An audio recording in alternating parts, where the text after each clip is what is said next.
সকালে ঘুম থেকে উঠে সোশ্যাল মিডিয়া চেক নয়, সবার আগে করুন এই কাজগুলো।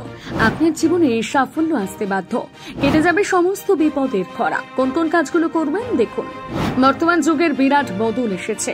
আগে যেখানে সকালে ঘুম থেকে উঠে মানুষ পুজো পাঠ করতেন, এখন সকালে ঘুম থেকে উঠে সোশ্যাল মিডিয়া পাঠ করেন। এর ফলে জীবনে চলার পথে পিছিয়ে পড়ছেন আপনারা, এমনকি ব্যর্থতা, হতাশা ঘিরে ধরেছে আপনাকে। শাস্ত্র অনুসারে বলা হচ্ছে, সকালে ঘুম থেকে উঠে এই কাজগুলো করতে পারলে আপনার জীবন পুরো বদলে যাবে।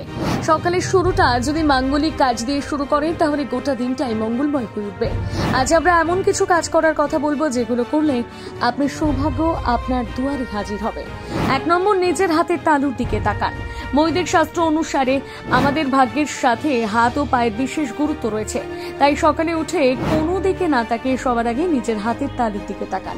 পৌরাণিক কাহিনী অনুসারে আমাদের হাতে লক্ষ্মী, সরস্বতী এবং বিষ্ণুর বাস।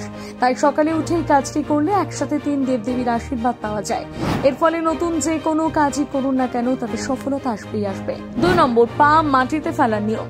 দিন শুরু করার আগে অবশ্যই কোন পা মাটিতে ফেলবেন সেটা জেনে রাখা উচিত। প্রচলিত বিশ্বাস অনুযায়ী সোম, বুধ ও শুক্রবার করে প্রথমে মাটিতে বাম পা ফেলে দিন শুরু করুন, আর মঙ্গল, বৃহস্পতি, শনি, রবিবার সেক্ষেত্রে ডান পা মাটিতে ফেলুন। কথিত আছে এইভাবে দিন শুরু করলে ধরিত্র দেবীর আশীর্বাদ পাওয়া যায়। জীবনে যদি সংকটে জর্জরিত থাকে, তাহলে ধীরে ধীরে কাটতে শুরু করে। 3 নম্বর, সূর্য প্রণাম। জ্যোতিষ শাস্ত্র অনুসারে ঘুম থেকে ওঠার পর সূর্য প্রণাম করা অত্যন্ত শুভ একটি কাজ। হিন্দু শাস্ত্র মতে সূর্য হচ্ছে একমাত্র দেবতা যার প্রত্যক্ষ দর্শন পাওয়া যায়। তাই সকালে ঘুম থেকে উঠে সূর্যদেবকে প্রণাম করে আপনার আর্থিক সমস্যা কেটে যায়। পাশাপাশি মন শান্ত হতে থাকে। প্রতিনিয়ত কাজ করলে আপনার জীবনে সাফল্য আসবেই আসবে। 4 নম্বর, তুলসী দেবীকে প্রণাম। যাদের জীবনে অর্থ সংকট লেগে রয়েছে, ব্যবসায় উন্নতি হচ্ছে না, তারা বিশেষ করে তুলসী দেবীকে আরাধনা করুন। প্রতিদিন সকালবেলা পবিত্র হয়ে একটি প্রদীপ জ্বালিয়ে দেবী তুলসীর নামে নিবেদন করুন। আসলে তুলসী হচ্ছে মা লক্ষ্মীর অপর রূপ। এর ফলে জীবনে আর্থিক সমৃদ্ধি বৃদ্ধি পায়, পাশাপাশি সংসারে পজিটিভ এনার্জির উত্থান ঘটে। 5 নম্বরে রয়েছে গায়ত্রী মন্ত্র পাঠ। হিন্দুদের কাছে অত্যন্ত গুরুত্বপূর্ণ ও শক্তিশালী মন্ত্র হচ্ছে গায়ত্রী মন্ত্র।